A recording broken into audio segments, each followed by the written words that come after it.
quero contar uma pequena história que foi uma daquelas que me levou a fazer os estudos sobre nacionalidade e história do Brasil, que eu comecei a empreender uns anos atrás. Foi uma conversa com uma argentina que era amiga de uma amiga minha e foi jantar conosco, e a argentina me perguntou: por que você reclama que o brasileiro não é tão patriota? Sendo que eu acho que é sim. Pelo que eu vejo no trabalho, o brasileiro é muito patriota e muito nacionalista. Então, a sua amiga tem dito aí que você está fazendo pesquisas para nacionalidade, você está preocupado que o brasileiro não é patriota, e eu não acho. E vocês sabem como fala argentino, né? Já assim eu não acho, não é. Então, aí eu já... Bom, vamos ver como é que é. Não sei se é todo argentino, desculpe os argentinos presentes, mas os que eu conheci eram assim. Aí ela me falou isso e eu perguntei a ela, né? Em que ocasiões você viu se manifestar esse tal patriotismo, né, tão intenso? E aí ela falou: olha, qualquer jogo de futebol... Não, peraí. Apareceu em outra ocasião? Aí ela, sim. É só eu falar mal de qualquer coisa do Brasil que as pessoas reagem com raiva. E pior que isso acontece mesmo, né? Pode ver, a gente fala mal do Brasil o dia inteirinho. Vem o mexicano aqui falar mal do Brasil pra você ver. Vai todo mundo ficar com raiva. Vem o americano, italiano, japonês, a gente, não é verdade? Tem uma reação. Aí ela definiu essa reação natural. Aí eu falei: pois bem, nesse sentido você tem até razão. A gente deve ter uma espécie aí de... Né, só nós falamos mal, ninguém pode, qualquer coisa assim, da nossa porcaria só a gente fala, né? Tem um acordo tácito a respeito disso. Mas não é exatamente a isso que eu me refiro quando eu estou pensando em patriotismo ou nacionalismo, né? São termos, aliás, um tanto complicados. Eu estou usando no sentido genérico, tá bom? Eu não defini ainda em termos técnicos. Mas aí eu disse para ela que é o seguinte: é uma questão de consciência nacional. Eu já tinha ido à Argentina. Então, eu já tinha conhecido, eu apresentei um trabalho na Universidade de Buenos Aires uma vez, era ensino à distância, não tinha nada a ver com o assunto de hoje. Mas eu encontrei muitos jovens, tudo, e lá eu percebi que todos eles conhecem de cabo a rabo a história argentina e sabem nomes e nomes e nomes de grandes argentinos. Tanto que aquela tal Copa Libertadores da América é uma Copa que esse nome foi dado porque os países da América Espanhola têm muito orgulho dos seus libertadores. E eles dizem: só o Brasil que não devia estar nessa Copa, porque o Brasil não tem libertador. Eles falam isso na nossa cara. Tá? Então, aí eu falei para ela o seguinte: faz então um experimento. Você volta ao seu trabalho, e aí você pergunta lá para as pessoas do local: quais são os brasileiros que você mais admira? E você vai ouvir as respostas dela. Por quê? Aí eu: calma, antes de você pensar, me responde para mim, quais são os argentinos que você mais admira?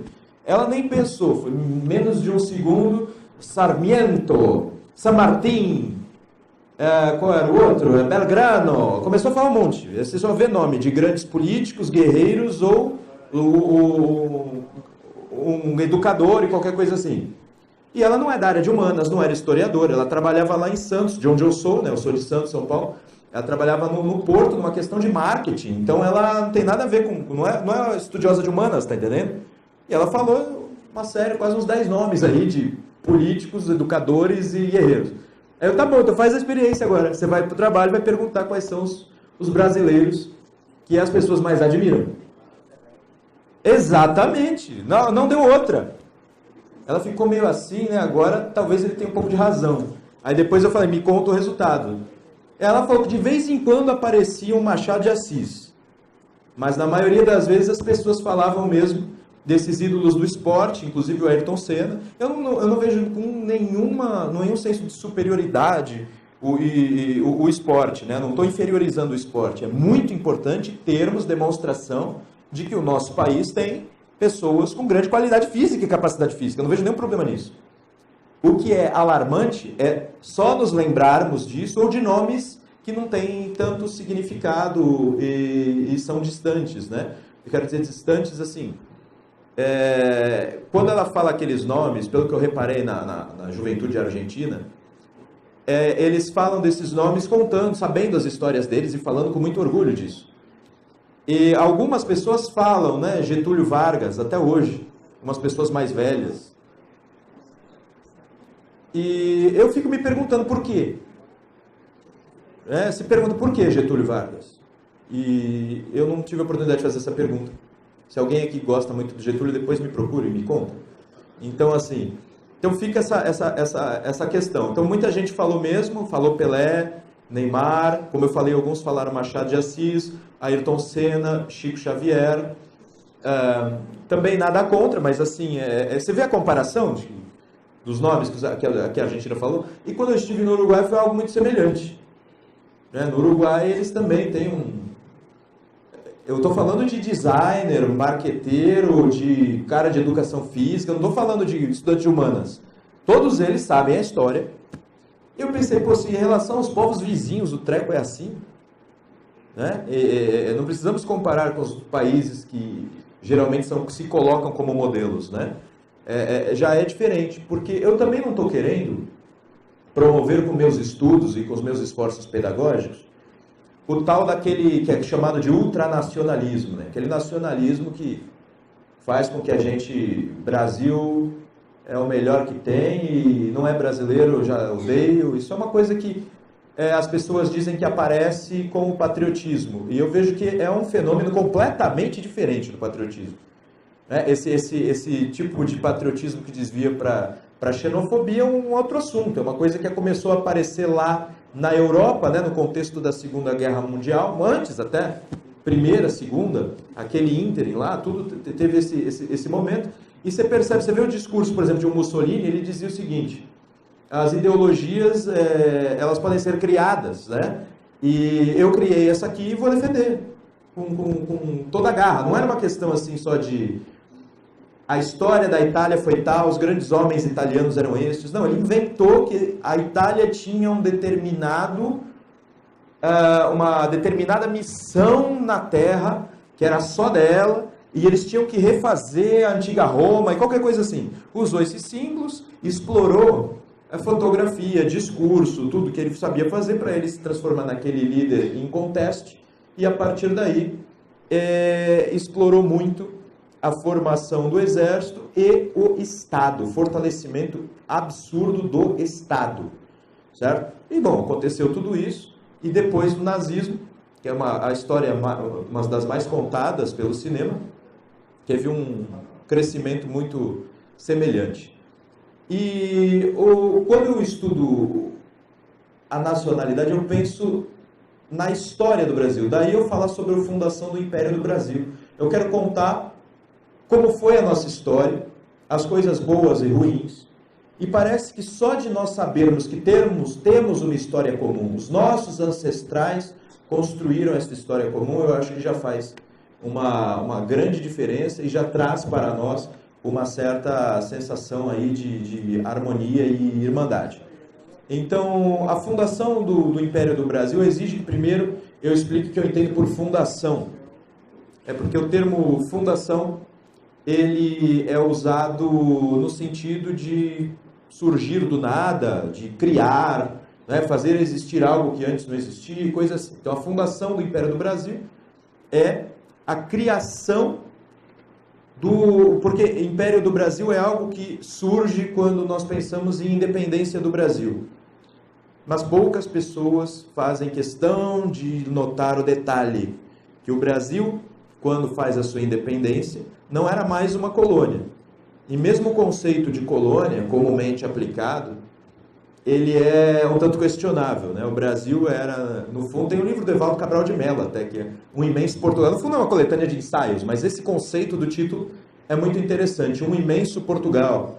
Então havia aqui a América Portuguesa, certo? Só que a fundação do Império, ela foi a quebra, porque antes do Império já havia o Reino do Brasil, que era unido ao Reino de Portugal. Então ela foi uma quebra com Portugal e uma mensagem de que, olha, agora vamos seguir sozinhos. E por que os brasileiros quiseram seguir sozinhos? E por que nós nos mantivemos como brasileiros em vez de termos nos tornado a República da Paraíba, a República de São Paulo, o Reino de Recife? Não, Recife nunca ia ser reino. Desde de 1817, na Revolução, eles fundaram uma república. Então, o que será que viraria reino? Sei lá, mas poderia acontecer. O mais provável era que virassem pequenas repúblicas, como aconteceu com a América Espanhola. O Brasil, então, se mantém unificado e quebra com Portugal. E daí muda o nome de reino para império. Então vamos ver como isso aconteceu. E creio que essa simples história já nos faça algum bem. Vocês devem estar pensando, mas eu aprendi na escola. Tá, tem uma coisa assim. Quando a gente estuda na escola, o professor, dependendo do quão engraçadinho ele seja, ele vai falar de um grito e de uma caganeira, não é? O Dom Pedro I, que não era Dom Pedro I ainda, ele estava lá com dor de barriga, voltando de São Paulo para o Rio de Janeiro, e ele recebe uma carta da Leopoldina e do José Bonifácio de outros, e diziam que ele estava parando de tempos em tempos para prover-se, um eufemismo aí, para o que vocês sabem o que. E aí ele recebe a carta e grita independência ou morte. E aí pronto, acabou, o Brasil é independente. Contra essa é a única história com pessoas, porque o resto eles vão falar as classes populares, ou vão falar das elites, ou vão falar só coisas assim que são muito, digamos, estruturalistas e pouco humanas. Por isso que eu achei insuficiente até a história como é contada na escola. É claro que um ou outro, às vezes, tem a sorte de contar com um professor diferenciado que consegue transmitir esse evento de uma outra forma. Então eu vou tentar fazer esse papel agora, com alguma síntese, é claro. Então o que acontece é o seguinte, o Brasil, ele se unifica, como já disse muito bem o Danilo, se unifica sobretudo do ponto de vista estatal, graças à vinda da família real. Dom João, a princípio o príncipe regente, depois de 1817 ou 18, não me recordo agora, vira Dom João VI, e aí nós temos o Reino do Brasil, certo? Em 1815. Então nós viramos reino. A sede já não era Lisboa, a sede era Rio de Janeiro. Se a sede do governo é no Rio de Janeiro, muitas coisas, a princípio tributos, cartas, deprecações, as cortes superiores estavam no Rio de Janeiro e você tinha que se remeter ao Rio. Então o Rio era o centro unificador. Ou seja, se o Rio era o centro unificador, você cria uma unidade na América destes povos portugueses. Tudo bem? Os povos portugueses da Europa tinham ligação conosco, mas estavam lá desconectados. Agora, eles é que se remetiam ao Rio de Janeiro. Beleza. Isso foi feito. O Brasil, nesse instante, tem uma grande oportunidade aí de crescimento. E, de fato, muitas coisas parecem dar certo para o Brasil, sobretudo com a abertura dos portos aí, que, do ponto de vista brasileiro, ele foi planejado por aquele cara, que eu esqueci o nome, e era eu já vou lembrar, assim que eu lembrar eu me recordo. E aí ele trouxe as ideias liberais para facilitar ali o comércio direto do Brasil com outras nações. A Inglaterra, por sua vez, estava querendo se sair bem, daí que aparece a abertura dos portos às nações amigas, era no fundo uma abertura dos portos à Inglaterra. O Brasil enriquece muito com essa tal abertura dos portos, mas veio um monte de produto nada a ver para cá, veio patins de gelo, O pessoal pegou e transformou em maçaneta, porque o brasileiro aproveita tudo. Veio tudo que é casacão de pele, coisas inúteis aqui para a nossa circunstância atmosférica e isso aí. Então você percebe que isso faz com que o Brasil comece a se unificar e ao mesmo tempo a crescer. Não foi tão fácil quanto parece, porque aí teve, por exemplo, em Pernambuco, uma certa reação, entendendo que isso não era tão bom. Essa reação acabou não dando certo, alguns foram enforcados, como essas histórias costumam terminar, e o Brasil se manteve unificado. Mas aí, lá em Portugal, aparecem uns patetas que faziam parte de uma associação secreta, lá no Porto, e eles resolveram entender aquela circunstância como muito ofensiva aos portugueses. Por que era ofensivo? Primeiro, o rei não estava mais lá. O rei estava no Brasil. Eles precisavam se remeter ao Brasil para algumas coisas. Segundo, grande parte das coisas estavam sendo administradas pelo Beresford, que era um inglês do exército inglês, que foi responsável por proteger Portugal no tempo em que o Dom João estava aqui. Você tinha também um problema de empobrecimento constante de Portugal. E você tinha esse descontentamento, ao mesmo tempo em que as questões judiciais também, as principais, tinham que ser remetidas ao Brasil. E eles tiveram, todos esses descontentamentos se uniram às modas da época. Que modas eram? Bom, vocês sabem que em 1789 nós tínhamos tido o primeiro evento, né, em julho de 1789, o primeiro evento da chamada Revolução Francesa, que guilhotinou Luís XVI, né, Maria Antonieta e sua família. A partir daí, vamos só lembrar como é que começa isso. O pessoal costuma colocar como ato simbólico a queda da Bastilha, que era uma prisão política. Não é isso. Sempre comemora o dia da Revolução Francesa como a queda da Bastilha. Mas vamos pensar em termos práticos e eficazes. O que foi o primeiro movimento que realmente representou a mudança de tudo? Na mentalidade da época, era a formação de uma Assembleia Constituinte. Uma Assembleia Nacional Constituinte. Por quê? Porque tinha aquele livro, um dos publicados na época, do Abade, que eu não sei falar, Sieyès. Alguém sabe falar isso direito? Sieyès, não é? Que escreve o que é o terceiro Estado. A França se dividia em estados na Assembleia dela.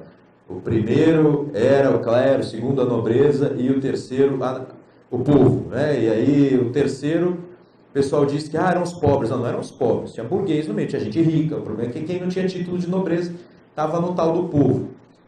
E aí, o que você tinha era que nesse livro, que falava o que é o terceiro estado, ou seja, o povo, ele defendia a ideia de que a nação era o povo, não os outros, certo? Então, se a nação era o povo, essa ideia cresceu, o povo resolveu o quê? Vamos fazer uma Assembleia Nacional Constituinte, o rei vai nos obedecer, não o inverso. A partir do momento em que a Assembleia Nacional, ou seja, a Assembleia do Povo, ou seja, a Assembleia do terceiro Estado, escrever as regras de funcionamento disso tudo, o rei é que vai nos obedecer. Então formaram a Assembleia Nacional Constituinte, que acabou com o rei decapitado. Então o que pensam os portugueses? Lá naquele momento, vamos fazer uma Assembleia Nacional, né? O rei vai se cagar e terá de voltar. Então era um raciocínio muito simples. E eles fizeram lá, foram a Lisboa e fizeram uma Assembleia Nacional Constituinte. Aconteceu o que eles esperaram. Dom João, né, que já tinha... A gente pensa que ele só fugiu, ele não era tão tonto assim quanto parece, não. Foi muito interessante a saída dele da Europa.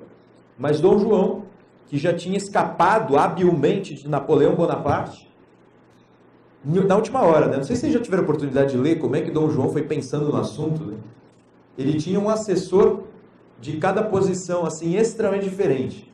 Por exemplo, o Conde de Linhares, que era o Dom Rodrigo de Souza Coutinho, defendia a saída dele de Portugal, a vinda para o Brasil, e a harmonização com a Inglaterra. E o outro era um defensor da França que... Um se vestia como inglês, o outro como francês. O Dom João ouvia os dois e não decidia nada. Está bem, depois eu penso. E ficava adiando, até que os caras chegaram, invadiram, agora vamos embora, né? Aí ele decidiu ir embora. Então ele deixou para o último minuto, tá? Decidiu o negócio. Aqui é a mesma coisa, ele recebeu, fizeram uma Assembleia Nacional. Deve ter pensado, né? Agora ferrou-se tudo. E eu estou correndo o risco de perder, a cabeça, mas perder também a Casa de Bragança, perder a dinastia. E aí, a exigência era que ele voltasse para Portugal. E ele ficou esperando, já vou, daquele jeito dele. E ficou esperando, até que tiveram que fazer o ultimato. Se não voltar, ele tá bom, estou aí. E aí a grande dificuldade era, bom, vai voltar Leopoldina e o Dom Pedro, vão voltar ou não vão? E aí o Pedro diz o seguinte, eu não vou, porque a Leopoldina está grávida. Era o estado natural dela. Ela estava grávida. Então, eu não vou porque ela está grávida. E ela diz naquele momento, memorizem isso, eu o seguirei aonde for, grávida ou não. Então tem essa frase muito bonita dela, que ela disse que se ele fosse, ela iria mesmo grávida.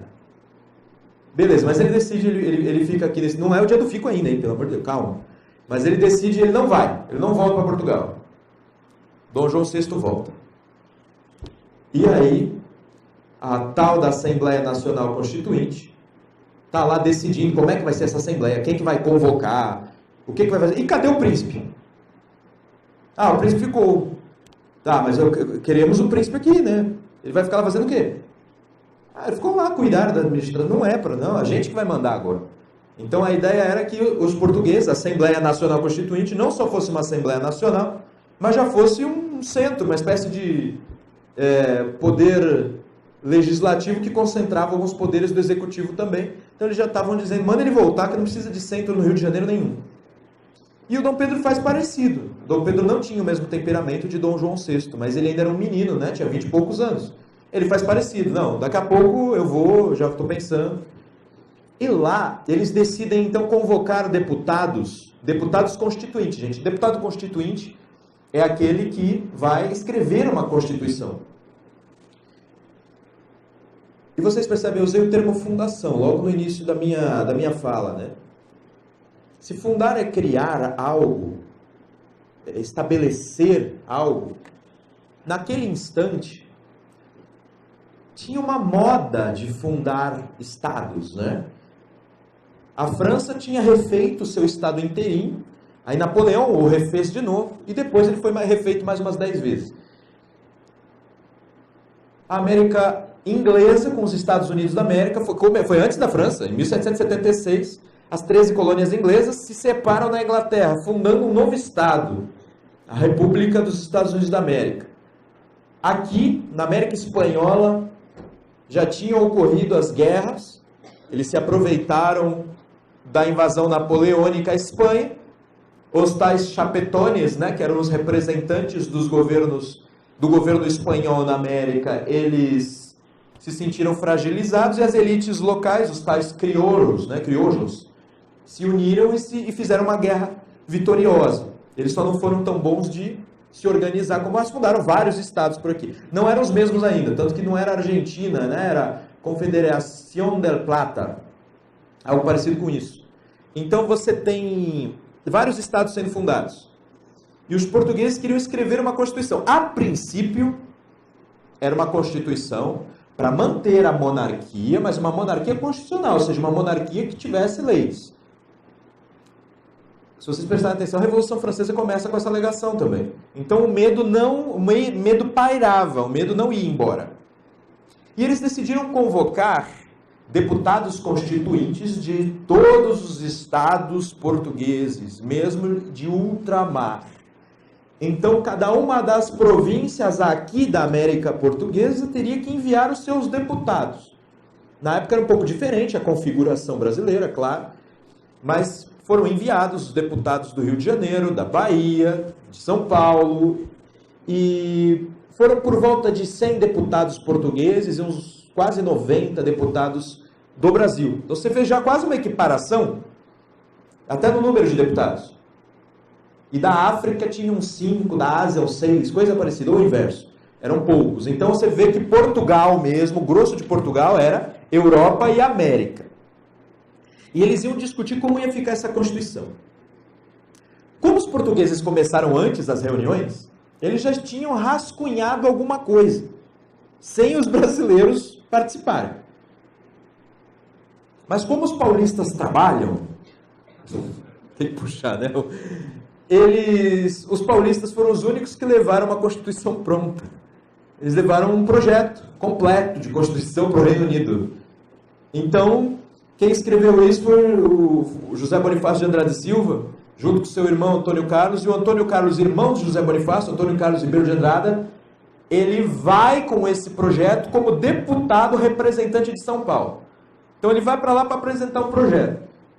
Olha a ousadia.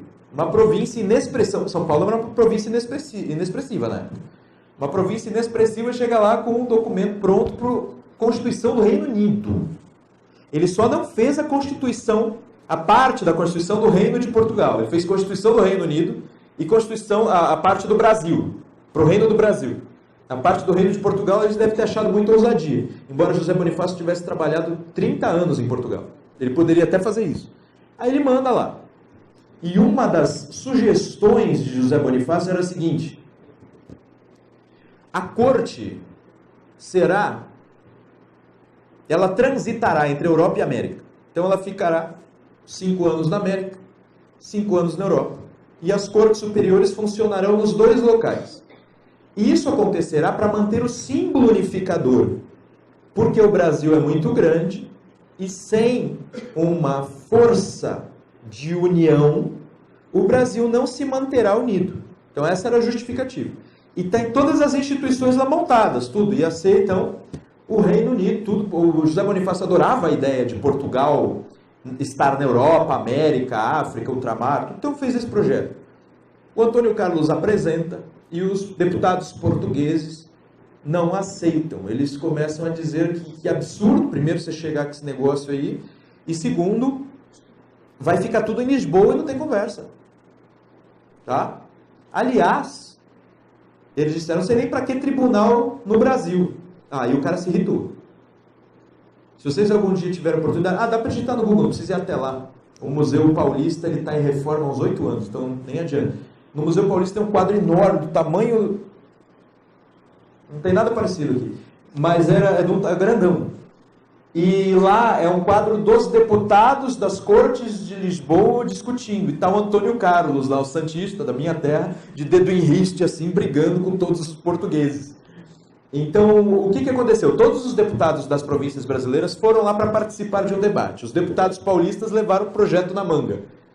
E os portugueses não aceitaram nada do projeto e queriam fazer com que o centro fosse Lisboa, e eles não viam nem necessidade de ter tribunais no Brasil, ou seja, os advogados iam perder emprego. Juízes, um monte de gente aqui ia ficar sem emprego. Agora vamos juntar todas as peças. Estar na moda fundar Estado. Por que o Brasil ia ficar de fora da moda? Nem os portugueses quiseram, estavam tentando fundar um Estado lá. Então estava na moda. Revolução estava na moda. Sociedade secreta, então, tinha umas 14. E você tinha essa afronta contra pessoas importantes e fortes. É só você pensar nisso. A carta do José Bonifácio para o Dom Pedro explicando o que estava acontecendo tem isso. É só você explicar, nós vamos ter que nos remeter a Lisboa para todos os processos. Que sentido faz? Então muita gente às vezes pensa, não é muita, mas algumas pessoas pensam, eu tenho visto isso nas redes sociais, tudo, o Brasil não precisava ter se separado de Portugal. Coitado, Danilo veio falar das pessoas que queriam ser colonizadas pelos holandeses. E eu estou vendo pessoas dizendo que a gente tinha que revogar a independência. Então tem maluco para tudo. E eles diziam que então não tínhamos que ter tido a independência, que isso foi uma loucura, foi uma invenção, foi uma coisa de doido. E você percebe o seguinte, naquele instante, os brasileiros iam fazer a independência de qualquer maneira. Não tinha mais jeito. Quando as Cortes de Lisboa passaram a decidir as coisas contrariamente às elites locais, voltam vários deputados desiludidos, pedem demissão e voltam. Os paulistas são alguns dos primeiros. Outros ficam. Eles voltam para cá e com a seguinte mensagem: as cortes não querem permitir que o Brasil tenha uma unidade, uma autonomia. Qual era a vantagem para Portugal da quebra do Brasil? Várias províncias que não se comunicam e que inclusive têm rivalidade entre si, só vão ter a unidade onde? Em Lisboa. Quem que é o centro? Lisboa. Quem é o elemento superior? Lisboa. Aqui não precisa nem ter contato, não precisam falar com o outro. Tá? Fica cada um na sua. Então isso era vantajoso. Por outro lado, os brasileiros e os portugueses já estavam até brigando na rua, não sei se vocês sabem. Porque os portugueses já estavam sendo aqueles leais às cortes. E tinham os outros leais ao rei. Mesmo que o rei não quisesse, as pessoas já estavam se dividindo assim. Você vê como a treta surge, né? Então tinham pessoas leais ao rei. E depois quando o rei vai, lembra que eu contei? O Dom João VI foi e ficou o Pedro. Aí eram leais ao príncipe. Aí começa, sou leal ao príncipe, o outro não, o outro é leal às cortes. E vai surgindo um ambiente de animosidade, até de guerra civil, de possível guerra civil. E as cortes vão mandando militares para cá. E decidem que o Dom Pedro tinha que voltar. Quando eles mandam uma carta muito incisiva, inclusive dizendo que ele tinha que voltar para estudar, porque ele não tinha a formação adequada para ser um governante, um chefe de Estado. São enviadas cartas para ele, porque ele ia voltar. Nesse momento ele ia voltar. Agora recordem-se do que eu falei da Leopoldina. Eu disse para vocês que Dom Pedro, quando foi chamado pela primeira vez, ele disse, não vou por causa da gravidez da Leopoldina. E ela disse, eu acompanharei aonde o senhor for. Neste instante ele diz, vamos voltar? E ela diz, ah não, estou grávida.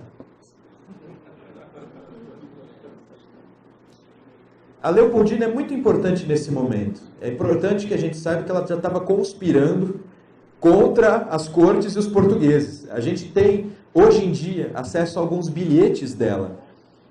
Olha, quando vocês escreverem bilhete, põe data. Porque dá trabalho para o historiador saber quando que a pessoa escreveu determinada coisa. Ela não punha data. E aí tinha aqueles bilhetinhos. Engraçado é que tem uma carta dela. Quando é carta formal, ela punha a data bonitinho. Tanto que ela recebeu uma carta do Dom Pedro e ela o ensinou, né? Olha, de bom tom sempre colocar data, meu senhor. Que ousadia lhe ensinar alguma coisa, mas é adequado. Mas nos bilhetinhos, é claro, você não vai pensar, né? Vou pôr um bilhete porque os historiadores do futuro vão querer ler meu bilhete. Então, eu às vezes penso assim, mas é coisa de megalomaníaco. Então você tem que pensar como a pessoa normal não pensa. Como a princesa que se tornaria imperatriz. E ela, o que ela fez? Ela mandou bilhetes, tudo, e nesses bilhetes você percebia que ela estava tentando juntar aí um pessoal para contrariar as cortes. Então estava surgindo um ânimo independentista. Já havia. Pessoas falando de independência, já havia. A gente já tinha visto, como disse até o Danilo, as tentativas, né? Primeiro na Inconfidência, já tínhamos visto na Bahia, teve também aquela que chamam dos alfaiates, embora tivesse poucos alfaiates, a de Pernambuco. Independência, falava-se muito em independência, mas qual era a preocupação da Leopoldina? Ela queria ser imperatriz disso tudo, né? Não no pedacinho. No primeiro ponto ela queria isso. O Dom Pedro, olha que doido, ele gostava das modas já. Então ele estava adorando essa coisa, né? Vou jurar a Constituição, ele estava todo animado com esse negócio de revolução. Acho que ele não percebia que a cabeça dele podia rolar também. E aí, num desses bilhetes, a Leopoldina escrevia, eu não entendo Pedro, ele às vezes fala tudo da maneira como eu penso, e às vezes ele parece um dos revolucionários, então é bom a gente conversar com calma com ele. Então, nesse momento que ele recebe a carta mais incisiva para que ele voltasse, ele recebe cartas de pessoas protestando contra a volta dele. Quem escreve para ele? Então, a princípio, líderes do Rio de Janeiro, um dos mais importantes, José Clemente Pereira, líderes mineiros e os paulistas, os Andrades, os mesmos paulistas que já causaram nas cortes, enviaram para ele um bilhete. A carta de José Bonifácio está acessível na internet. Ele escreveu coisas muito agradáveis e simpáticas, dizendo, se o senhor voltar, vai ser responsável pelo rio de sangue que vai correr aqui. Não é senhor, é Vossa Alteza, né? Esses pronomes de tratamento que eu sou atrapalhado para usar. Então ele disse que, além disso, diz que se o príncipe tem honra, não só de príncipe, mas de homem, não vai deixar os povos do Brasil passarem por essas dificuldades sozinhos, sendo submetidos, aí ele conta toda a história, sendo submetidos a essa questão dos tribunais e sendo transformados em servos de Portugal. Enfim, José Bonifácio manda essa carta, Dom Pedro a lê, e o José Bonifácio já tinha chamado a atenção, além desse projeto de Constituição e desta carta, ele já tinha conseguido fazer uma proeza. Quando as Cortes de Lisboa se reúnem e convocam representantes de cada província, eles exigiram que se formasse em cada província um centro de governo, tá? Que era uma assembleia governativa. Então, por quê? Justamente para não precisar mais de um centro de poder na colônia inteira, na América inteira. Então, cada uma teria um centro governativo. E o José Bonifácio fez o seguinte: ele tinha sido, assim que ele voltou, porque ele ficou 30 anos, já falei, estudando e trabalhando, mais de 30 anos, 40 anos, sou ruim de conta, 30 anos sim. E aí ele ficou estudando lá na Europa inteira, depois trabalhou em Portugal, volta para o Brasil com 56 anos, quando ele volta, a avó da maçonaria faz ele grão-mestre. Aí ele não ia às reuniões, não participava, mas devem ter pensado, mexer com esse cara não deve dar certo. Então deixa ele de grão-mestre. E aí ele faz um negócio. A ordem dada a ele era a seguinte. Não era uma ordem, o cara era o grão-mestre, mas era agora o combinado da loja, que eu esqueci o nome também. O combinado da loja era assim, o senhor vai lá falar, porque eles, era tipo numa janela alta assim, e eles falavam sobre os nomes mais importantes, se o povo, era aclamação, né? Que eles decidiam lá, se o povo aclamasse, esse nome e tudo, eles iam decidindo quem ia fazer parte tal da junta governativa. E ele alguns nomes foram dados a ele, né? Para ele aclamar.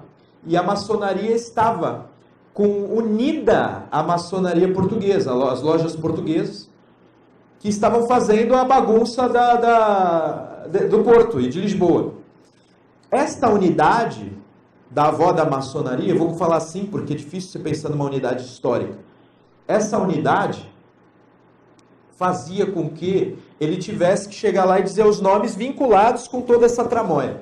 E ele foi lá para cima e no momento ele disse o seguinte: olha, nós não sabemos exatamente o que pode acontecer. Já temos visto acontecer problemas nos outros países, guerras aqui na América Espanhola, governos instáveis, e eu não quero que corra sangue, irmão.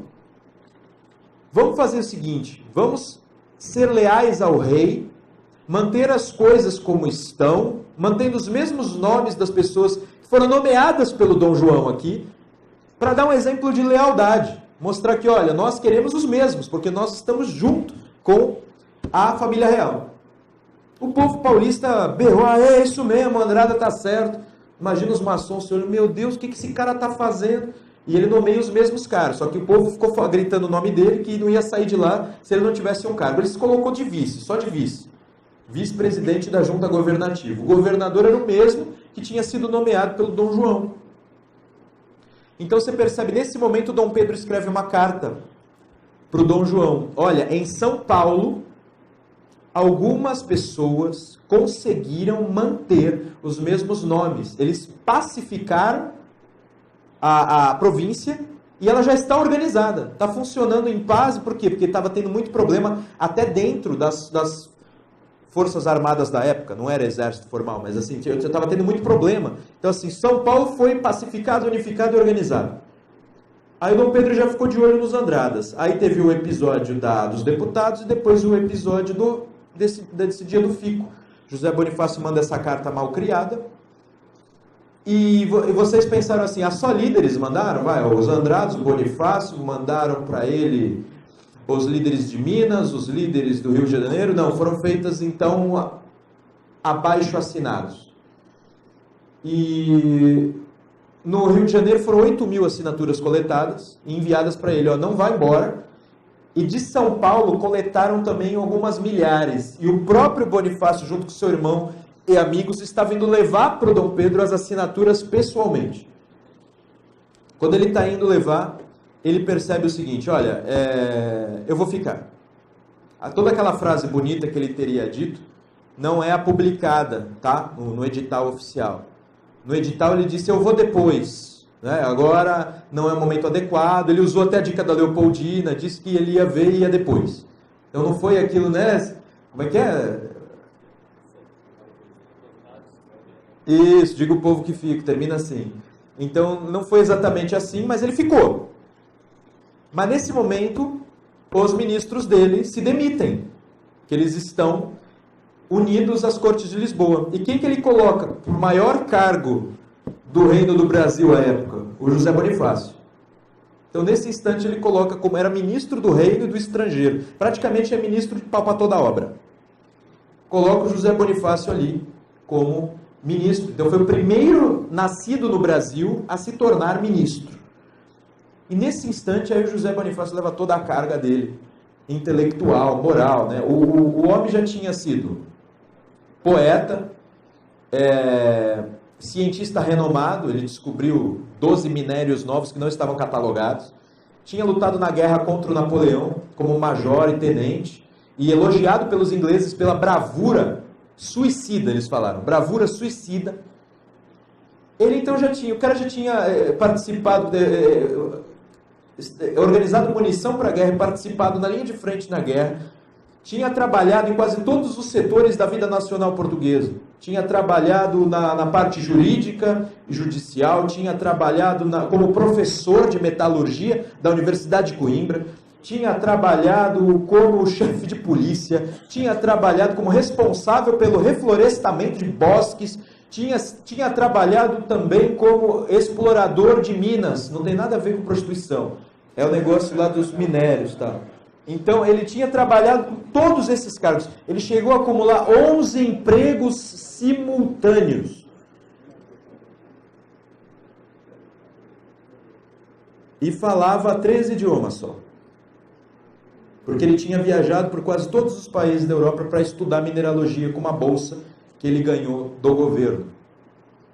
Para alguma coisa prestou o governo. Então, ele dizia que com todas as habilidades, ou seja, a audição perfeita, a fala, escrita e leitura, ele só falava 6. Os outros ele sabia ler e se comunicar mal. Os outros ele falava bem. Agora, então, esta é a figura. Esse é o cara que estava diante ali do... E ele também tinha sido muito amigo do Dom Rodrigo de Souza Coutinho, que é o cara que deu a ideia para o Dom João sair. Dom Rodrigo tinha morrido nessa ocasião, ele já não participava mais do governo. Então Bonifácio ainda carregava diálogos com um amigo muito influente que era conselheiro do rei. Ou seja, o cara estava preparado para organizar a treta toda, não é verdade? Aí ele se torna ministro, e como ministro, ele disse para o Pedro assim, olha, você é muito bom de conquistar as pessoas, né? A gente precisa de adesão das províncias. Ainda está tendo revolta, as pessoas não sabem se vão ser leais às cortes ou leais a mim. Então, ou leais a mim não, Bonifácio falando, ou leais ao príncipe. Então vá às colônias, né? vá às províncias, digo. Visite-as, né? E lide com o povo. Ele era um cara fanfarrão, né? Era divertido, ele bebia, tinha um discurso muito bonito, pegava as esposas dos amigos lá. Mas enfim, ele conquistava a galera, no geral. Aí José Bonifácio dá essa ideia, porque era preciso selar a unidade. E ele vai.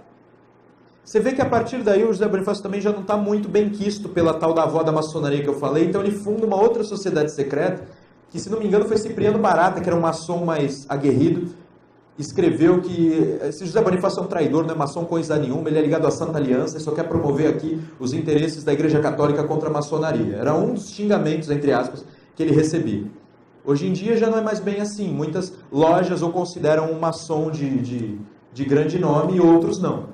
Mas na época esse tipo de coisa aparecia. E tem gente dizendo, acho que pela internet, que ele era o quê? É um negócio italiano, carbonário. Ele e o Dom Pedro têm bilhetes dele escrevendo carbonários era xingamento. Eles diziam esses carbonários das cortes de Lisboa. Como é que ele ia usar um treco de xingamento que ele mesmo era? Só se fosse, né, doido, bipolar, ou estava disfarçado, né? Então aí tem que usar muita imaginação para inventar essas coisas. Então o que acontece? Nesse instante o José Bonifácio assume o governo. Ele vira regente? Claro que não. Quem vira regente é Leopoldina. E um pouco antes dele virar ministro, é interessante contar o encontro dele com a Leopoldina. Olha, eu não concordo com a novela de Quase Fazendo Beijar, tá? Isso aí não tem nunca vi nada parecido com isso. Eu estou falando de uma amizade, de uma admiração mútua. Tem um momento em que ele a encontra, é aquele momento que ele está indo levar as assinaturas para o Dom Pedro E ela sabe que eles estão indo. Ela tinha saído do Rio de Janeiro, vocês sabem por quê? Porque já estava tendo quebradeira nas ruas. Não mudou muito. Estava tendo quebradeira nas ruas, tudo, as pessoas se matando lá, por causa dessas tretas entre portugueses e brasileiros. Já estava surgindo isso lá. Então estava tendo briga, quem era leal às cortes e ao príncipe. E aí ela resolve fazer o seguinte, ó, eu vou sair daqui porque eu estou grávida, para variar, e vai dar errado se eu ficar aqui. Pode acontecer algum problema, podem tentar explodir bomba aqui, sei lá. E ela vai para um sítio. Só que acontece uma tragédia mesmo, gente. Ela vai para o sítio e um dos filhos dela, essa viagem era longa, era cansativa, e para fugir dessa violência das ruas do Rio de Janeiro, parece frase de jornal de hoje, né? Para fugir da violência das ruas do Rio de Janeiro, ela vai lá para esse sítio e um dos filhos pega uma febre muito grande e morre. E ela escreve, é o primeiro mártir da independência, olha só. Então você tem aí uma circunstância que já está dada, né? Vai ter guerra de independência. Quem vai ganhar ainda não sabemos. E ela vira regente depois, né? Aí posteriormente ela já volta e o Dom Pedro vai fazer as viagens indicadas pelo José Bonifácio. Dom Pedro vai primeiro a Minas. Em Minas Gerais, ele consegue uma grande adesão. Ele sabia falar a língua dos maçons, ele falava, eu sou o mais liberal dos liberais. Então, ele falava a linguagem dos bêbados, bebia com todo mundo. Ele falava a linguagem das mulheres, ele falava a língua de todo mundo, até dos animais. Aí ele volta de Minas triunfante, consegui. Mas vocês percebem quem está governando? Leopoldina e Bonifácio. A bem da verdade, eles estão controlando as coisas. A Leopoldina escreve uma carta para ele, dizendo o seguinte, olha, eu não sei como você consegue fazer isso. Eu trabalhei 8 horas seguidas num só decreto num dia. Então as pessoas pensam, né? Nunca mulher, né? Primeira mulher que governou o Brasil, Dilma Rousseff. Pelo amor de Deus, né? Primeira presidente pode ser, mas presidenta, coisa horrorosa. Mas primeira governanta, não. Que palavra horrorosa, né? Então a Leopoldina era regente. E ela trabalhou lá, escrevia, redigia tudo. E isso era sempre remetido para o Dom Pedro onde quer que ele estivesse, porque ele dava a rubrica final. E não consta que ele alterava muita coisa, não. Ele acatava tudo que ela estava fazendo. Então, olha que coisa impressionante. Ela estava sempre grávida e trabalhando. Participando da independência, conspirando. Que mulher, né? Porque hoje em dia as mulheres pensam uma coisa ou outra. Se é para ter filho, eu vou ser mãe. Se é para trabalhar, eu vou trabalhar. Calma. Olha a Leopoldina. Tudo ao mesmo tempo. É uma coisa bonita. Então, o Dom Pedro volta e aí ele recebe a próxima missão, né? Olha, tá tendo um problema lá em São Paulo. São Paulo estava pacificada, gente, lembra? Só que o irmão do Bonifácio, que também foi um dos colocados no governo, naquela tramóia do Bonifácio, ele deixou todo mundo igual, pois ele e o irmão dele. Ninguém pode também deixar de dizer que o cara era espertinho. Mas não era o irmão dele que causava em todo lado, porque a insurreição pernambucana, um dos maiores causadores e oradores da época era o Antônio Carlos, o irmão dele. E ele brigou com ele. Para com isso, essa porcaria, essas repúblicas não dão certo. Ainda vai ser morto aí e tal. Aí o Antônio Carlos não era é o Martim Francisco. Martim Francisco era o irmão do Bonifácio, que ele era mais pacato. Era o cara dos números, da administração, dos projetos redigidos. O Antônio Carlos é um cara mais revoltado, ele quer brigar na rua, ele quer falar alto. E o Bonifácio era é o mentor dos dois e um pouco dos dois. Então o Martim Francisco fica lá, só que o cara era uma espécie de Sérgio Moro da época. Ele resolveu perseguir todos os corruptos ou que parecessem corruptos em São Paulo. Naquele momento que não tinha problema, entendeu? Era a hora certa de você. E ele resolveu lá, não, esse cara que roubou, não sei o que pode, ou restitui, vai ser preso. Começou a perseguir os caras. As elites locais de São Paulo se voltaram contra ele e o destituíram do cargo à força. E ele foi correndo lá, pelo Bonifácio, olha só pro irmão dele, né? Olha, me destituíram do cargo, cara, me tiraram. Eu morri, eu saí, eu fugi. Aí o Bonifácio falou, eu vou falar com o Pedro. Aí ele fala, o Pedro não tinha problema. Pedro, então ele é ministro daqui agora, ministro da Fazenda. Demite o ministro da Fazenda, é irmão do Bonifácio. Imagina os caras de São Paulo. Ele nomeou, então, já era o Dom Pedro, Leopoldina, Bonifácio, ministro do Reino do Estrangeiro, e ministro da Fazenda, que não era esse nome, mas era o ministro do Tesouro. Era o irmão do Bonifácio, Martim Francisco. e estava armado o circo, né? Agora, parece que a concepção do José Bonifácio de Brasil ia prosperar. E aí, as pessoas que aderiam a essa ideia eram chamadas de Bonifácios. Tem, sabe, blog, rede social, na época não tinha exatamente a mesma coisa, tinha um negócio chamado papelinhos. Ele escrevia à mão, né? Queria um monte, às vezes e punha pelos lugares, distribuía, tudo à mão. Então eu tenho um livro que até o José Moreira de Carvalho é um dos organizadores, As Armas Cidadãos, até o nome. Não pode pensar como francês, os armes citoyens, as armas cidadãos, enfim. As armas cidadãos, você pega esse livro, ele tem os papelinhos transcritos e fotografados. E nesses papelinhos, tem um monte de papelinho falando mal dos Bonifácios. Eles querem tomar o Brasil todo, eles querem tomar o poder, e eles vão... Como é que é? O medo de todo mundo é que o Bonifácio, ele se achava um ser um tanto superior, né? Ele se achava mesmo. As pessoas pensavam que ele ia ser uma espécie aí de estimulador de Pedro para o Pedro ser um tirano. Tá? Então eles tinham medo de o que vai acontecer com Pedro e Bonifácio juntos. Gente, olha, a relação de Pedro com Bonifácio era de amizade, mas vocês veem pela primeira diferença de idade e diferença de cultura. O Pedro adorava o Bonifácio. Assim, ele glorifica que, caraca, o sábio da Europa, ele é o melhor, está do meu lado. Ele queria pensar no que ele ia fazer no governo. Ele pegava o cavalo dele, não chamava o Bonifácio para uma reunião ordinária. Ele pegava o cavalo e ia para a casa do Bonifácio. Levava as coisas lá, o que eu faço? O Bonifácio mal se arrumava, já ajudava ele. Ele estava passando uma vez, dizem que os cariocas já falavam, olha lá o ajudante do Bonifácio, o príncipe. Então você já percebe o que é. E daí que tem umas maledicências, né? Dizem que o Bonifácio tinha língua suja. Aí falam, por causa do Bonifácio, o Pedro também. Dizem que Bonifácio era um tanto agressivo. Pedro virou agressivo por causa do Bonifácio. Calma lá. Também não é assim. Mas ele admirava o cara. Vocês já viram isso alguma vez? Uma figura mais velha, que, sei lá, fala palavrão, tem muita cultura e os outros imitam? O Bonifácio era uma espécie de cara assim, ele era muito... Ele gostava de conversação simples, ele não gostava de falas monótonas, ele gostava de participar das coisas também. Então ele era um cara velho pra época, gente. Quem tem 56 anos, imagina, desculpa. Mas ele com 50... Aí já tá 58. Ele era considerado um velho e ao mesmo tempo um sábio e popular. Ele era uma figura popular, gente. Em vida. Tá? E aí o que acontece? Tinha, claro, os odiadores, sempre tem os haters, né? E aí, esse era o problema. O Bonifácio disse para o Pedro o seguinte, agora, você fez isso, nomeou meu irmão, né? Só que nós vamos ser muito difamados em São Paulo. Aquelas elites vão fazer de tudo para ferrar a gente. E eles vão querer o quê? Uma independência à parte. Vai dar treta. Vai a São Paulo e faz a mesma coisa que você fez em Minas. Ele, tá bom, pega o cavalo dele e vai a São Paulo fazer o quê? Beber, fazer discurso, participar das reuniões secretas.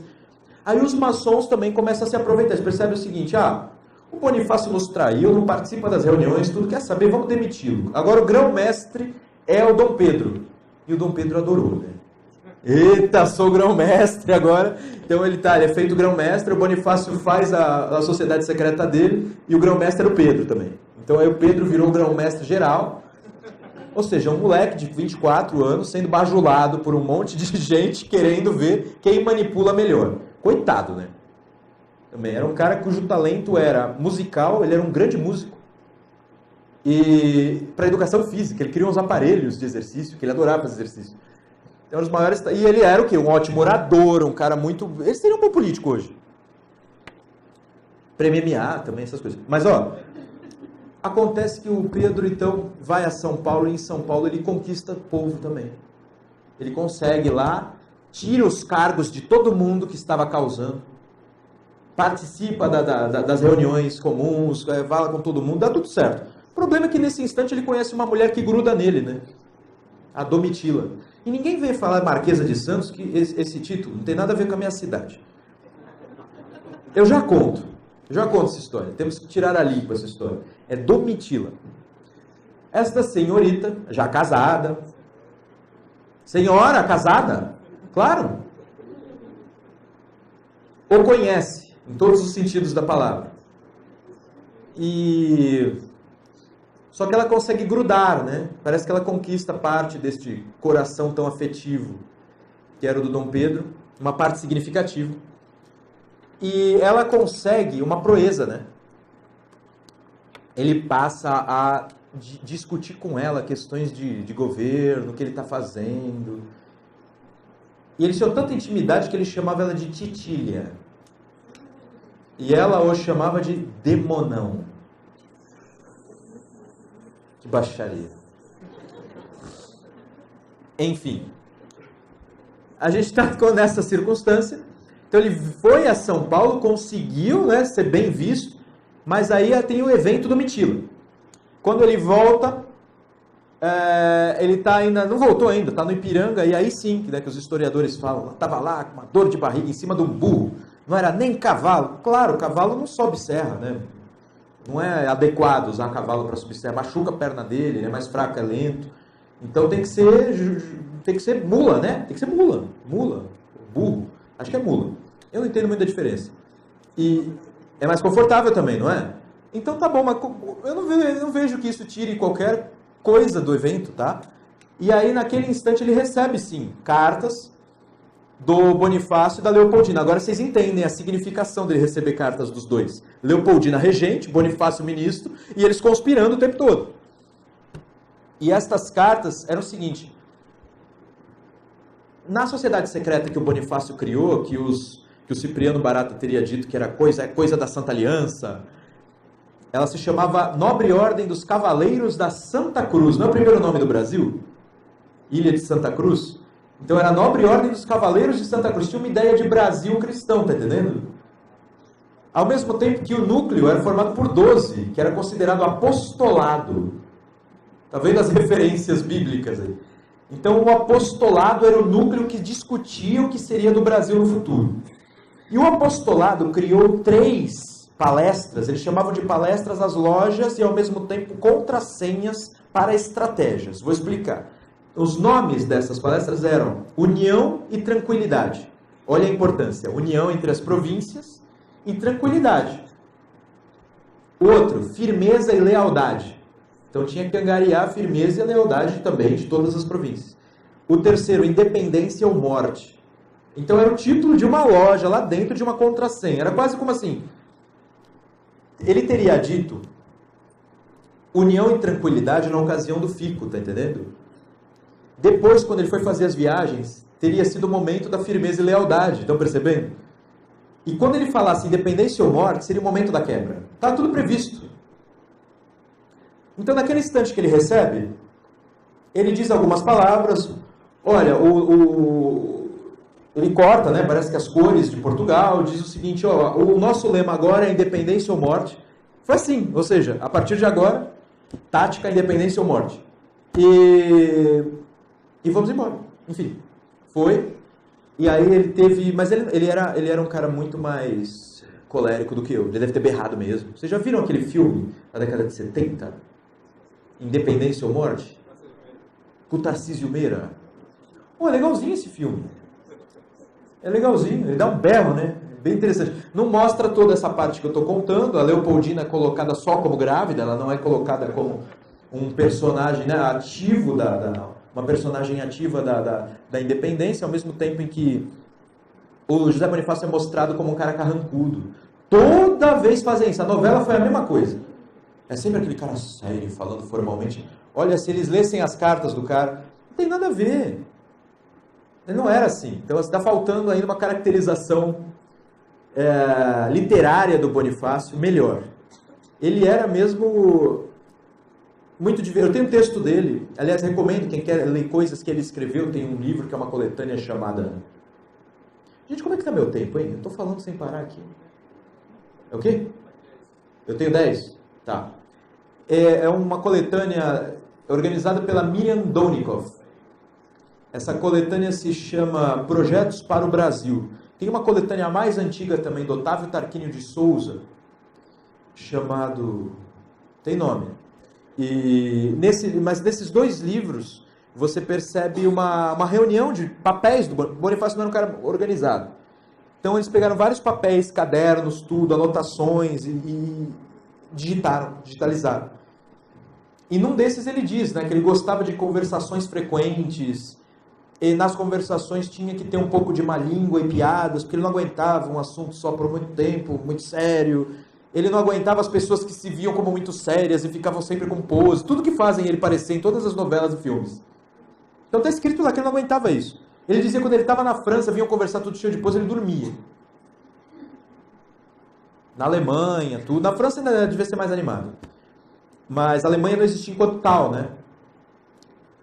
Então o que nós tínhamos nesse instante? Tem mais um elemento do Bonifácio interessante de vocês saberem, que deve estar a curiosidade de como ele estudava, né? Ele dividia o dia dele, quando ele era estudante, em 3 momentos importantes. Então, era o primeiro, era o de leituras. Então, pela manhã, ele sempre realizava leituras por volta de umas 4 horas. À tarde, era o de ver. Então, ele iria visitar coleções, ele ia para museus, ele ia conversar com as pessoas também. E aí, à noite, era para ele tranquilizar, pensar em outra coisa, abstrair. Então, devia ser nesse momento que ele ia aos encontros secretos, às reuniões literárias, porque ele participava de tudo que era clube literário, reuniões, e também festas muito animadas e regadas a alguma bebida. Ele não era considerado... Nunca vi um documento falando que ele era beberrão, mas bebia e fumava coisas. Hoje em dia fumar então é visto, né, como uma coisa tão horrorosa. Eu tenho uma carta dele no qual ele pedia para o amigo mandar cigarro quando ele tinha acabado, ele não estava encontrando, coisa assim, quando ele estava na França. Então você tem esta circunstância. É um cara que estudava muitas horas por dia, por muitos anos ele seguiu essa dieta aí mental, né?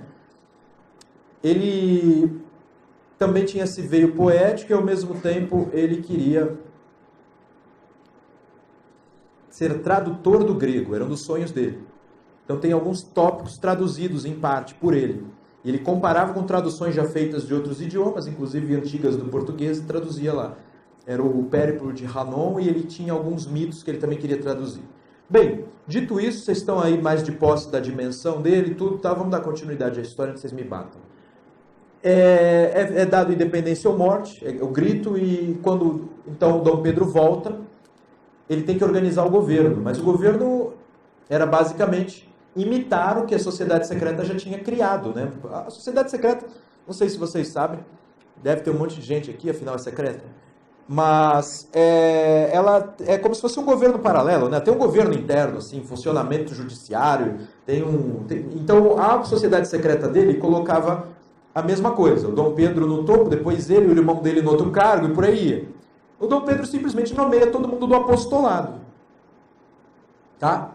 O que incomoda aqueles que eu chamei de maçons da avó da maçonaria. E aí vão sendo feitos processos constantes para ver quem ia prevalecer sobre Dom Pedro. Mas quem prevaleceu a princípio foi o Bonifácio e os seus irmãos. Então deixa eu contar um pouco o que ele queria com o Brasil. Isso é 5 minutos. E vocês sabendo qual era o projeto do Bonifácio para o Brasil, vocês vão saber qual foi a tragédia quando ele saiu do governo. Ou não, vamos dizer graças a Deus, sei lá. Então a princípio era o seguinte. Primeira coisa, ele queria unificar o território. Conseguiu, né? Ele queria unificar. Ele dizia claramente, não quero imitar essas republiquetas espanholas aí. Então, ele queria o Brasil unificado. Conseguiu.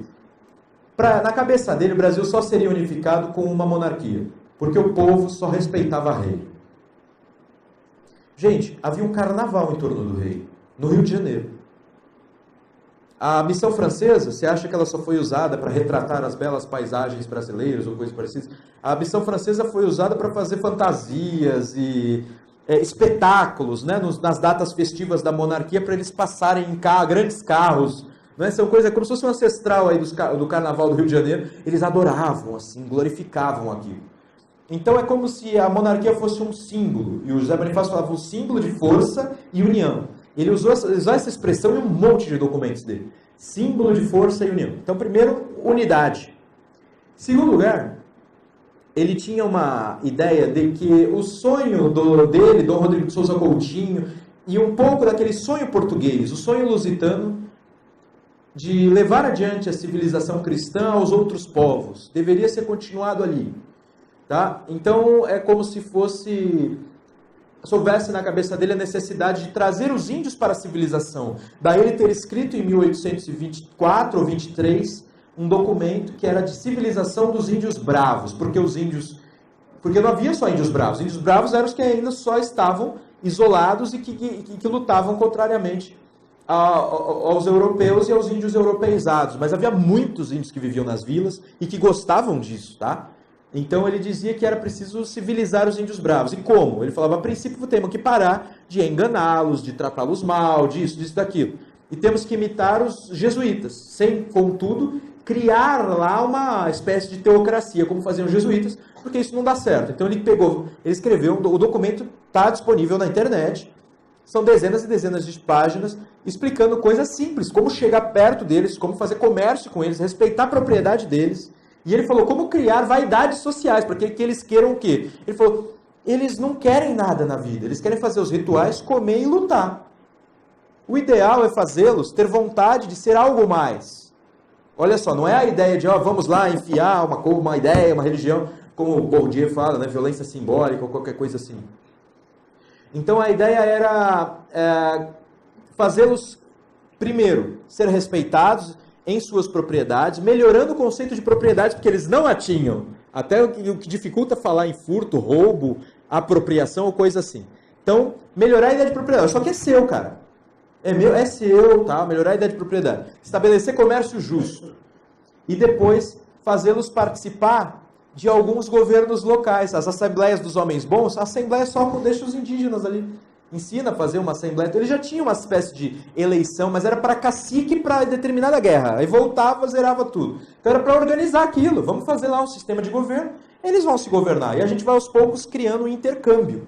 Ele cria todo um projeto para civilizar os índios. O outro projeto dele era o de libertação dos escravos. A libertação gradual dos escravos. Então ele faz em 1824 um projeto de libertação gradual dos escravos. Então vocês veem aí, primeiro, essa ideia de levar este espírito português adiante, né? Mas não era só essa ideia religiosa. José Bonifácio era um cara também do iluminismo. Ele misturava tudo isso na cabeça dele.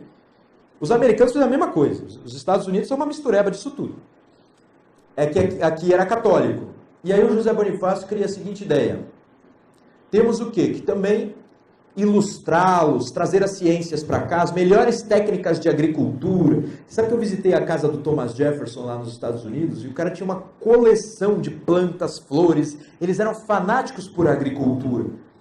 Então, trazer as melhores técnicas de agricultura para o Brasil, explorar muitos os minérios com as melhores técnicas. E aí ele falava, quem sabe muito dessa coisa é o chinês, traz o chinês para cá, quem sabe muito dessa coisa é o árabe, traz o adorador de Maomé para cá, ele falava adorador de Maomé. Traz ele para cá também, aqui, sabe esse país de todos? País de todos. Não foi criado recentemente essa ideia, né? É uma ideia de agora. Então o que acontece? É uma ideia de agora, burro. É uma ideia antiga já. Então tem também o texto do Bonifácio dizendo, olha, o Brasil, assim, primeiro, o que é bom, o que é certo e o que é útil, não são propriedade de nação alguma. São da humanidade. Então vamos aqui no Brasil parar de ter, ele falava, os maquiavelismos europeus. Vamos parar com isso e vamos pegar todo o conhecimento destes povos todos para nós. Porque eles estão brigando entre eles. O Portugal não queria aceitar o sistema métrico porque era francês. Eles invadiram a gente vai pegar o que eles criaram? E o Bonifácio falou, mas que idiotice. Se é melhor, é melhor. Pega dos caras, vão aprender. Então, ele tinha um pouco dessa ideia ilustrada. Ele chegou a falar num texto dele, o Brasil seria o novo assento das ciências e das letras. Coitado. Então ele tinha essa expectativa, tá entendendo? Então ele pegou um método de alfabetização, era uma alfabetização relâmpago. Era um negócio assim, educa 10, os 10 educam mais 10, era coisa de centurião mesmo. O método Lancaster. E ele pegava esse método, era um pouco jesuítico e um pouco Lancaster. Você tem que alfabetizar rápido. Aprendeu, cara, você já vai ensinar isso. Você continua aprendendo outras coisas, mas isso você já é professor. Era relâmpago, todo mundo tem que ser alfabetizado. No Brasil, todo mundo é analfabeto. A gente às vezes pensa, por que a independência dos Estados Unidos foi tão diferente? Lá tinha 1% de analfabeto, aqui tinha 1% de alfabetizado. É o primeiro, né, indício do problema. Então aí o José Bonifácio queria ir lá educar todo mundo, libertar os escravos todos, estabelecer relações harmônicas com os índios, tomar o território, explorar o território na agricultura, então nas plantas, na botânica, nos animais, tem que explorar o minério, pô, aqui tem ferro, tem ouro, acabou, vamos dominar o mundo, o Brasil é o maior país do mundo. Aí começa com essa ideia, né?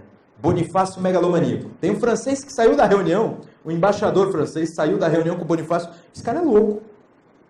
Ele está falando que se a gente não aceitar as condições que ele está falando, ele se une com os argentinos, se esconde nas florestas, porque ele diz que ninguém consegue entrar no Rio de Janeiro. Olha só, parece hoje, Bonifácio se usando disso. Bonifácio falou, a população inteira se esconde nos morros, vocês vão entrar e vão morrer tudo, vem! Então assim, o francês foi admirar, que esse cara é doido. Então você percebe que ele ficava bravo, porque o Dom Pedro não participava de todas as reuniões. Ele às vezes estava com a Domitila passeando. Então ele tinha que participar. Até o filme mostra bem isso, Independência ou Morte. Ele briga.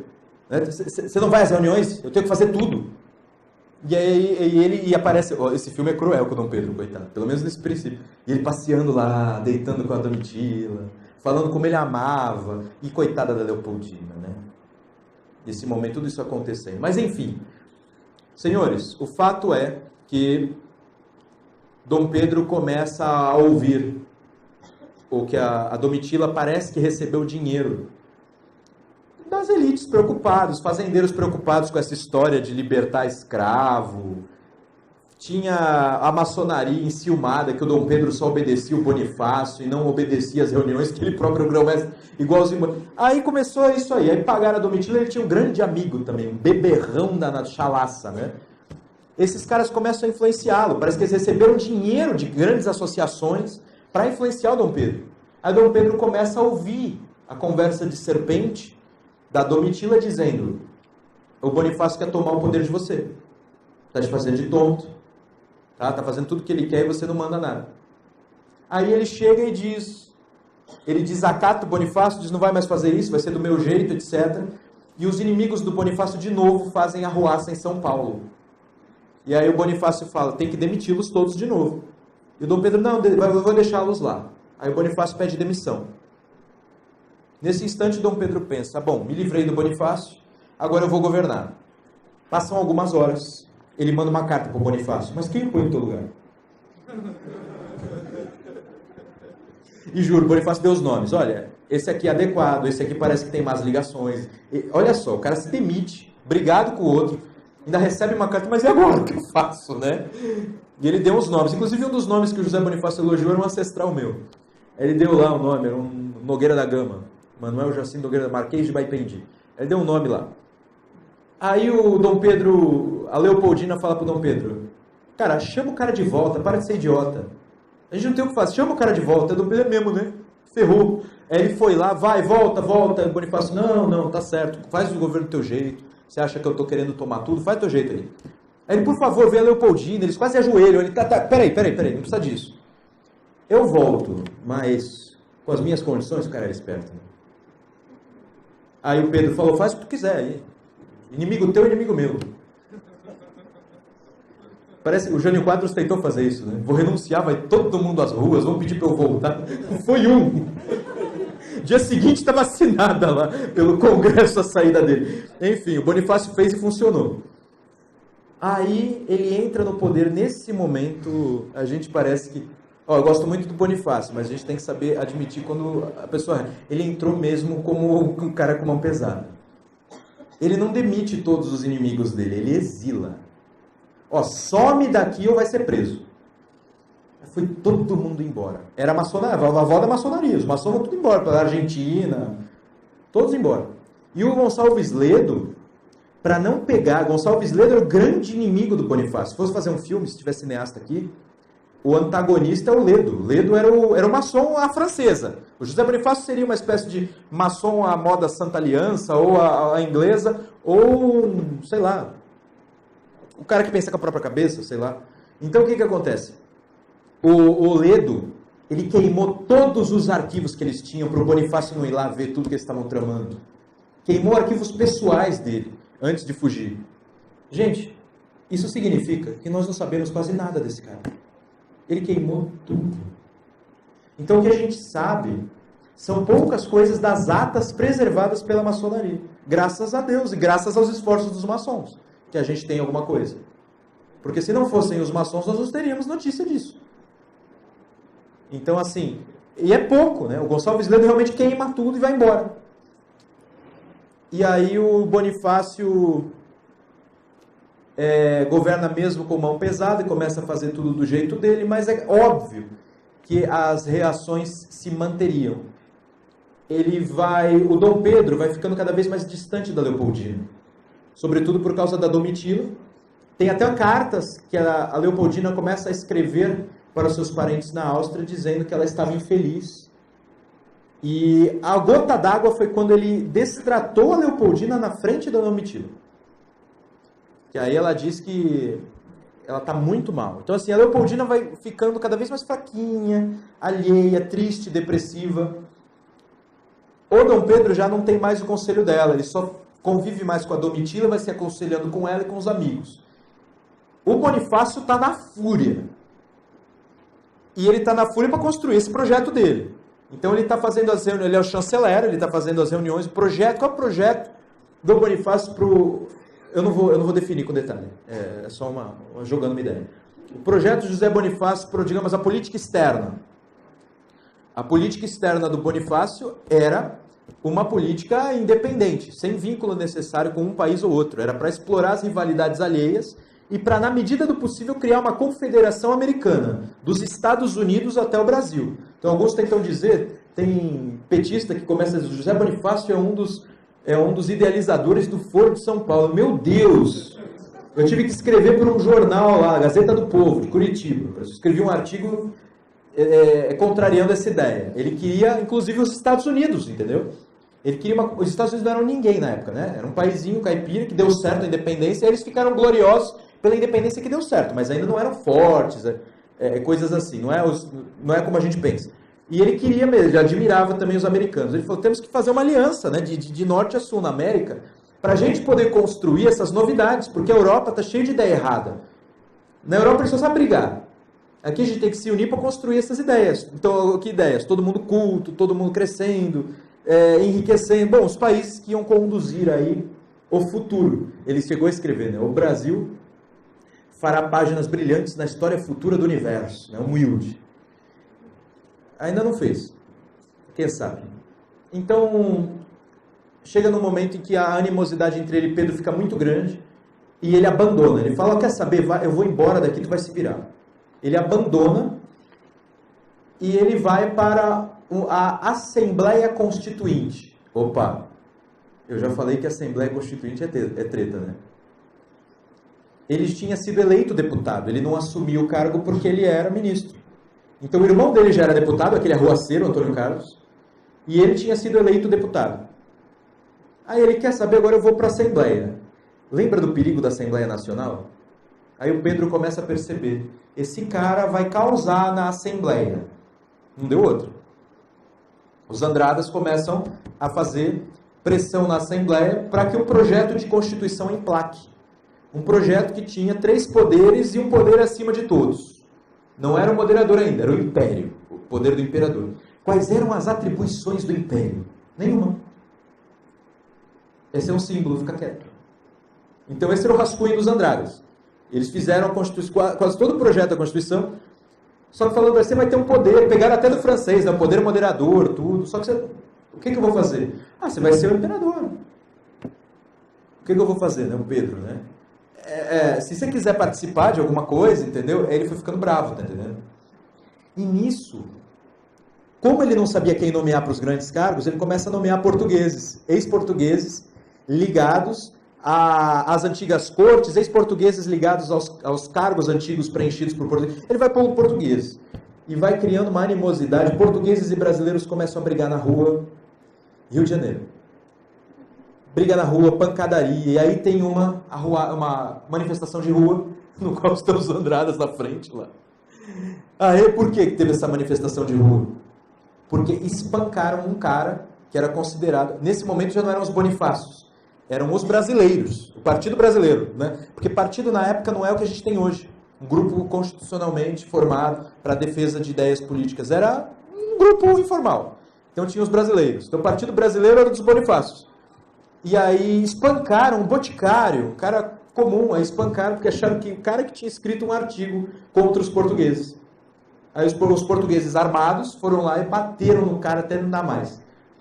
Os Andradas se aproveitaram da circunstância. Estão espancando os brasileiros só porque eles se dizem... Porque no título do artigo, que acharam que o coitado do boticário espancado escreveu, era... Não, o título do artigo não. O pseudônimo. Ele só escreveu o pseudônimo no jornal. Era Brasileiro Resoluto. Aí começaram a passeata. Ser brasileiro agora é vergonha. Ele quer retomar Portugal. Se você falar que é brasileiro e resoluto, já era, você vai apanhar. E começaram nessas coisas na rua, o povo aderiu em massa. O Pedro falou, vai dar errado, vai dar ruim, né, como diziam os burros. Então assim, e aí ele coloca lá, Força Armada na frente da Assembleia, acabou, não tem mais Assembleia, coisa nenhuma, os Andradas estão exilados. Ele fez igual o Bonifácio fez. Aí ele manda os Andradas para a França, na verdade... Ele mandou para apanhar também, que eles teve um desvio de rota, cinematográfico. Os Andradas brigam com os caras que estão conduzindo a embarcação, porque estavam levando para Portugal, e aí eles conseguem levar para outro lugar, para a Espanha, e depois ser conduzidos à França, porque havia a ideia de que eles seriam mortos, de uma forma ilegal, sem pena de morte nem nada. Então aí ele vai para o exílio, e no exílio Dom Pedro começa a comandar aqui.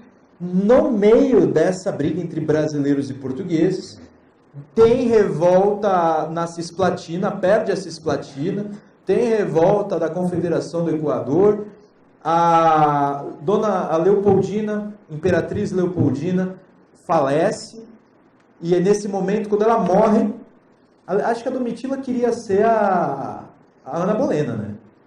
Ela queria ser a Ana Bolena do Brasil. Então, naquele momento que ela morre, a Leopoldina, ela pensa que ela vai virar imperatriz. E aí ele fala que, ele percebe, ele tem um bilhete até que ele escreve coisas maravilhosas sobre a Leopoldina, que eu a fiz mal, que me arrependo, que não sei o quê, e se separa da mulher, da Domitila, e vai achar uma esposa. Então a Domitila é a Ana Bolena frustrada, né? Não deu certo. Naquele instante, o Dom Pedro, ele se vê só. O primeiro reinado, então, é simplesmente uma tentativa de manter o que já estava conquistado, ou seja, a unidade. E está fundado o Império, né? Bom, o Império foi fundado. Nós sabemos que, para dizer da consolidação do Império, em 24 a Constituição é outorgada, ou seja, o Dom Pedro chama, ele faz um conselho, escreva uma Constituição, e eu quero que esse Império aí tenha poder. E aí eles pegam a ideia do Benjamin Constant, né? Não tem nada a ver com o Benjamin Constant da República. Era um francês teórico aí da política. Pegam a ideia de poder moderador, e o poder moderador tinha uma série de atribuições, sim. Era quase a mesma Constituição dos Andradas, só que melhorou a condição do tal quarto poder, e ele podia destituir gabinete, ele nomeava o presidente do gabinete, que no fundo era uma espécie de chefe do executivo, chefe de governo. Tá? Então ele tinha um poder muito grande, ele gostou, e a Constituição, então, é outorgada. Essa Constituição não é uma peça majestosa, mas ela durou 60 anos. Né? Então, pelo menos pelo critério de durabilidade, ela é muito interessante. Mas ela foi reformada pelo Pimenta Bueno, Marquês de São Vicente, e a melhorou. Depois do primeiro reinado, o Dom Pedro ele não consegue vencer essa animosidade entre brasileiros e portugueses. O Dom João VI morre, tem uma crise dinástica em Portugal. Os brasileiros percebem, é agora que ele vai reunir tudo de novo, e a gente não quer. Ele se vê numa crise tremenda, ele acaba abdicando. Vai para Portugal e se transforma depois em Dom Pedro IV, garantindo a sucessão do trono para sua filha contra o irmão dele, que ele lutou, Dom Miguel. Aqui no Brasil nós temos o tal do período regencial, que foi uma espécie de tentativa republicana, né? Começa com a regência trina, depois para a regência 1, era eleição direta para o regente. Era uma espécie de república, que deu tão certo que quase tudo se quebrou, né? Quase. O Rio Grande do Sul ficou 10 anos fora. A Bahia alguns meses, Santa Catarina alguns meses, e o projeto brasileiro foi tudo complicado, né? O projeto também era a sociedade secreta. Era ir criando as independências província por província. É claro que faz sentido fazer primeiro Rio Grande do Sul e depois Bahia, né? Porque tem um contato super fácil. Mas tudo bem, o Bento Gonçalves teria ficado preso em Salvador e fez os contatos lá ligados à maçonaria dele. Gente, o que a gente tem no período regencial é quase a quebra do Brasil inteiro, mas ele chega, quase aí, unificado no segundo reinado. E aí no segundo reinado nós temos um pouco da solidificação do que a gente conhece por Império do Brasil. Poder moderador sendo, de fato, exercido pelo Dom Pedro II, os gabinetes, que eram o poder executivo, sendo o centro de poder e de governo, e as assembleias legislativas também sendo um dos centros de debates políticos e legislativos da época. Nós apelidamos o Império do Brasil de parlamentarismo à brasileira, porque o parlamentarismo inglês faria com que o primeiro-ministro, ou seja, o chefe de governo, viesse de baixo. Então havia a eleição aos deputados, não é deputado o nome lá, tá? Você tem a eleição aos representantes, aos legisladores. Esses legisladores vão, por sua vez, ter também um líder de governo. Eles vão fazer a eleição interna. E ele vai ser ele vai formar o gabinete. Então vem de baixo. É voto e a formação do gabinete por escolha. E no Brasil, o imperador é que nomeava o cara de confiança para ser o chefe do gabinete, que era o presidente do Conselho de Ministros. E o Conselho de Ministros, ou seja, os ministros eram nomeados pelo presidente escolhido pelo Dom Pedro II. Então não vinha de baixo, vinha de cima. Por isso que é chamado de parlamentarismo brasileiro. É o nosso império. E eu acho que como palavras iniciais está interessante. Quando eu conheço essa história, o que mais fica para mim é o sonho de Bonifácio, né? Esse sonho que tinha tudo para dar certo e por causa de picuinhas, de pequenos problemas ali não deu. Um desses foi o da Marquesa de Santos. Agora eu vou explicar e já termino com isso, né? Essas picuinhas bobas fizeram com que ela ganhasse o título de Marquesa de Santos porque os Andradas eram de Santos e o Dom Pedro queria provocá-los. É só por isso. É uma reação. E o Bonifácio teria escrito. Lá em Santos tem uma região perto da praia que tem um morrinho meio... Ele tem um formato... Parece esse microfone, um morro estranho. É um montinho assim. É apelidado de Pau Grande. O Bonifácio disse, o brasão da Marquesa de Santos deveria ser o Pau Grande, então. Foi a reação dele, né?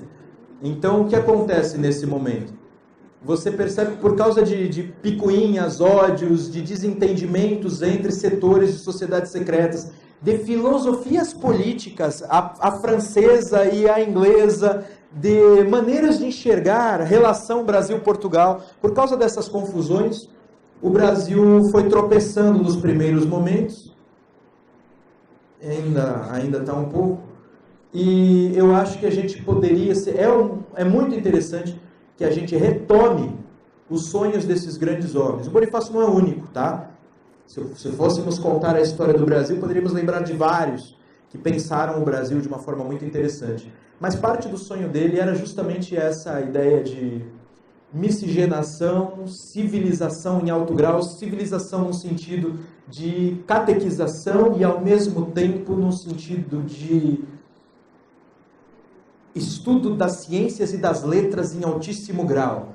Então ele sonhava com a visão de governo ilustrado. Você viu que tem um pouco de iluminismo aí também. Mas você pega Tomás de Aquino, ele dizia que o bom governante é o que tem virtude de saber. Então tem um pouco de... Ele misturou tudo, é a cabeça do intelectual português e americano da época. É interessante, o Thomas Jefferson dizia que o cara com quem ele mais se dava bem é um cara chamado José Correia da Câmara. Era um português. Ele tinha um quarto para esse português na casa dele lá, onde eu visitei. Ele dizia que o homem mais culto do mundo era um português. Então você vê a cultura do Bonifácio, e esse homem mais culto do mundo que era português fazia parte da Academia de Ciência de Lisboa, de que Bonifácio era o secretário oficial. Então Bonifácio estava no meio, provavelmente, dos homens mais eruditos do mundo. E ele escreveu uma vez: Portugal e Alemanha são os países que têm os maiores gênios e o povo mais inculto e ignorante. E o Brasil herdou um pouco isso, né? Eu tenho mais dificuldade de pensar nos gênios do que no povo ignorante, mas o Portugal da época tinha isso. Então Bonifácio provavelmente era um dos caras mais cultos, inteligentes e bem formados do mundo inteiro mesmo. Até por isso que ele tinha esses sonhos grandes. Mas ele percebia que sem um povo que correspondesse a isso, a coisa não andava. Então ele queria o quê? Sem imposição, ele devia se esforçar, né? Porque ele é meio impositivo, mas sem imposição, ir civilizando, catequizando, espalhando, ele diz, espalhando as luzes da ciência, bem iluminista, né? Espalhando as luzes das ciências, das letras e das artes por todo o Brasil e criando aí um novo assento para as ciências e para as artes. Nós ainda não criamos isso, mas acho que podemos partilhar aí. Nação, o Danilo falou muito bem aqui, trouxe o Renan. Nação, ela é um elo moral e espiritual, né? Nação não é um elo étnico, econômico ou territorial, só isso é Estado, né? Uma relação estatal, relação racial. Então, a gente recuperar a história, só de eu contar isso, da gente lembrar disso e passar adiante, é recuperar o que nós somos, né? E o que nós somos, em alguma medida, é o que nós... Eu errei isso. O que nós fomos, em alguma medida, é o que nós somos. Ao mesmo tempo em que estes sonhos, que não são utopias malucas, não é verdade? Não são ideias não experimentadas, maluquices. São ideias com projetos específicos. O José Bonifácio não falava numa ideia geral.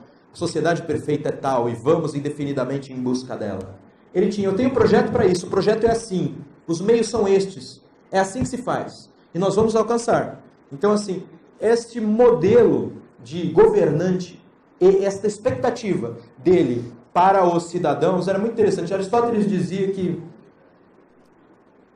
existem dois fundadores, dois grupos de fundadores, ou dois tipos de fundadores. Existem os fundadores originais, que geralmente é um homem superior em virtude de saber, muito ilustrado, que cria uma determinada polis. E existem os fundadores permanentes, que são os cidadãos ativos, que vão revisando ao mesmo tempo o ideal e a instituição que tenta corresponder a esse ideal, ou seja, a Constituição e as instituições vinculadas a ela. Então, a ideia que eu deixo contando essa história também é que nós podemos revisitar isso e vermos que nós precisamos ser fundadores permanentes também. O cidadão ativo é aquele que pensa no Brasil como algo a ser aperfeiçoado, porque a sociedade perfeita nunca vai existir. Mas a sociedade é perfectível devagar, né? Paulatinamente. Ela é perfectível. E nós podemos, melhorando as leis, melhorando-nos a nós mesmos, melhorando a nossa cultura, conseguir aí grandes feitos. Então, já falei demais. Muito obrigado pela atenção. Estou à disposição para as perguntas.